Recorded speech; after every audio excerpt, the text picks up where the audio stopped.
సాయిరామ్. సమర్థ సద్గురు సాయినాథ్ మహారాజ్కి జై. మన సాయి భక్తులందరికీ నమస్తే అండి. అందరూ ఎలా ఉన్నారు ఫ్రెండ్స్? ఏం చేస్తున్నారండి?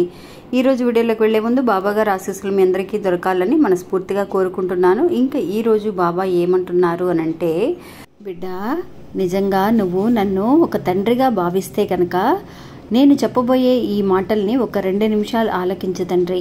నేను ఎందుకు ఈ మాటలు నీకు చెప్తున్నాను అని అర్థం చేసుకోగలుగుతావు అని చెప్పి బాబా మనకి అంటున్నారండి. ఎందుకు బాబా ఇలా అంటున్నారు, బాబా ఏం చెప్పబోతున్నారు అనే విషయాన్ని ఈరోజు వీడియోలో తెలుసుకుందాం. ఇంకా వీడియోలోకి వెళ్ళడానికి ముందుగా మన ఛానల్ని ఎవరైతే కనుక కొత్తగా చూస్తున్నారో వాళ్ళు ప్లీజ్ సబ్స్క్రైబ్ చేసుకోండి ఫ్రెండ్స్. మీకు వీడియో నచ్చితే కనుక ఒక చిన్న లైక్ చేసి సపోర్ట్ చేయండి. మీ ఫ్రెండ్స్ అందరికీ కూడా షేర్ చేయండి. ఇంకా నేను ఎంతోమంది గురువుగారులను సంప్రదించానండి, కానీ ఈ గురువుగారు అసలు ఎంత సమస్య అయినా సరే పరిష్కారం వెంటనే చేస్తారండి. 2 months బ్యాక్ మా అత్తగారు వాళ్ళ ఇంట్లో గోల్డ్ పోయింది. నేను చాలా బాధపడ్డాను. తర్వాత నాకేమీ అర్థం కాలేదు. అలాంటి సమయంలో ఈ గురువుగారిని నేను కాంటాక్ట్ అయ్యాను. అప్పుడు అమ్మ, మీకు ఒక వారం రోజుల్లో ఆ వస్తువు ఎక్కడున్నా సరే వచ్చేస్తుంది అన్నారు.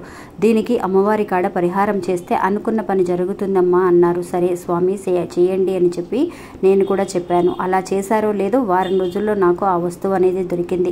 అందువల్ల నేను మీకు చెబుతున్నానండి. అంతేకాకుండా ప్రేమ, పెళ్లి, భార్యాభర్తల సమస్యలు, స్త్రీ పురుష సమస్యలు, ప్రత్యేకంగా వశీకరణ సమస్యలు, అన్ని విషయాలు ఫోన్లోనే చెప్తారు. ఖచ్చితంగా ఈ గురువు గారికి కాంటాక్ట్ అవ్వండి. గురూజీ సిద్ధాంతి గారు, సుబ్రహ్మణ్యరాజు గారు.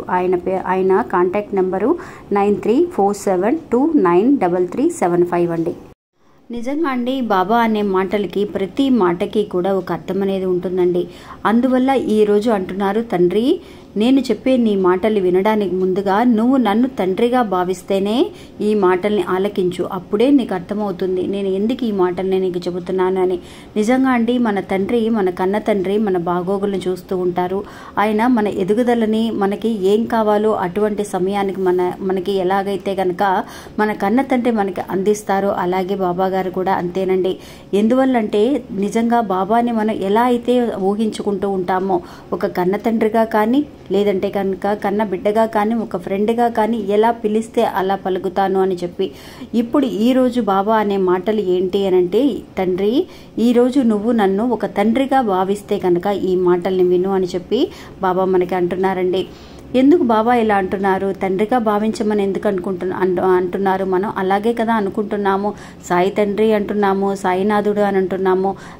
బాబా నువ్వు నాకు కన్న తండ్రి కంటే ఎక్కువ తండ్రి అని చెప్పి అనుకుంటూ ఉన్నాము. అయినా సరే ఈ కొంతమంది మనం కొన్ని విషయాలలో బాబా మనకి ఎన్నో రకాలుగా మంచి చేయాలని అనుకుంటూ ఉన్నా కూడా ఆ విషయాలు తెలియకుండా మనం ఒక తండ్రిగా భావిస్తూ మనసులో మటుకి అనుకుంటున్నాం.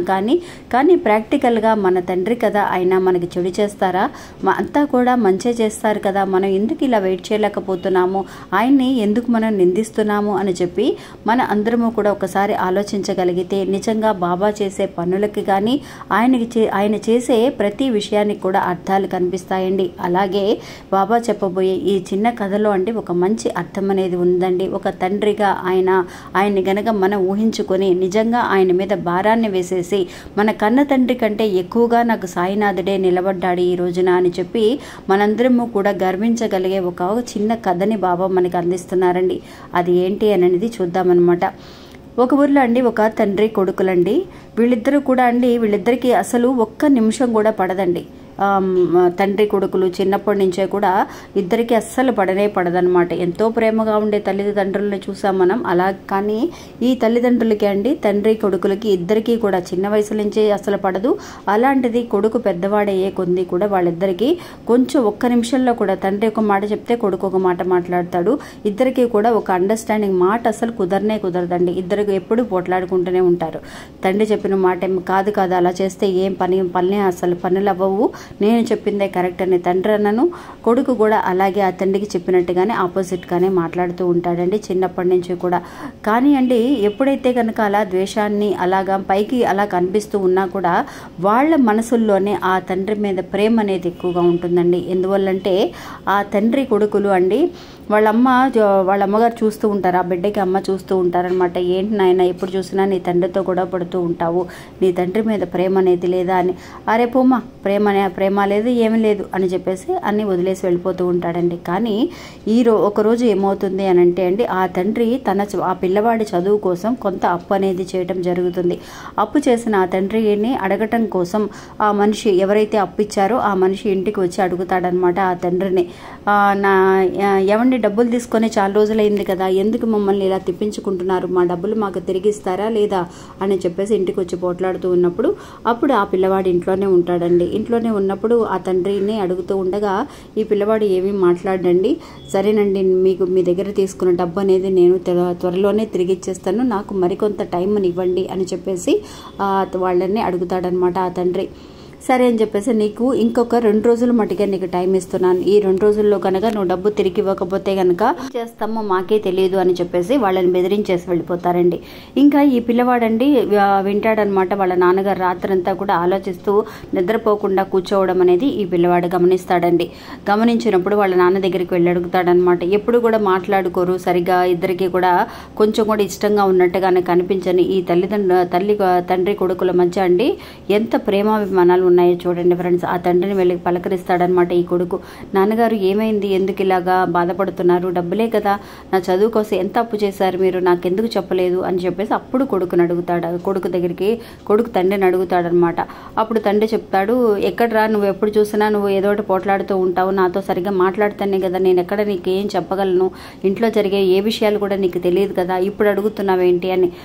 సరే నాన్నగారు ఇప్పుడు ఎంత డబ్బు కట్టాలి అని అన్నప్పుడు అతను చెప్తాడనమాట, ఒక 25,000 రూపాయలు నాకు అవసరమయ్యి నేను తీసుకున్నాను బయట వాళ్ళ దగ్గర, ఆ డబ్బులు ఇప్పుడు అతను అడుగుతున్నాడు అని చెప్పేసి చెప్పినప్పుడు సరే నాన్నగారు నేను ఎలాగైనా సరే మా ఫ్రెండ్స్ దగ్గర నేను ఏర్పాటు చేస్తాను, వాళ్ళని అడిగి చూడనా నేను అని చెప్పేసి చెప్తాడనమాట. సరే అని చెప్పేసి వాళ్ళ నాన్నగారు కూడా చెప్తాడండి.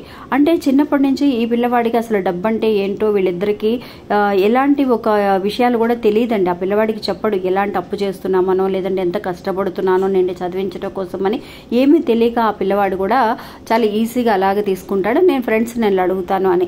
ఈ తండ్రి కూడా సరేలే నువ్వు వెళ్ళి అడుగు అని చెప్పేసి చెప్తాడండి. కానీ ఎందుకోసమో అనంటే ఎప్పుడైతే ఆ ఫ్రెండ్స్ దగ్గరికి వెళ్ళి అడుగుతాడో, ఫ్రెండ్సే నాకు ముఖ్యం, తల్లిదండ్రుల మీద పెద్ద ప్రేమ అనేది లేకుండా ఇష్టం లేకుండా ఉన్న ఆ కొడుకు ఆ ఫ్రెండ్స్ దగ్గరికి వెళ్ళి మా నాన్నగారికి పలానా డబ్బు కావాలి, 25,000 నాకు అవసరం అవుతున్నాయి ఇస్తారని అడిగినప్పుడు ఎవ్వరు కూడా లేవని చెప్తారండి.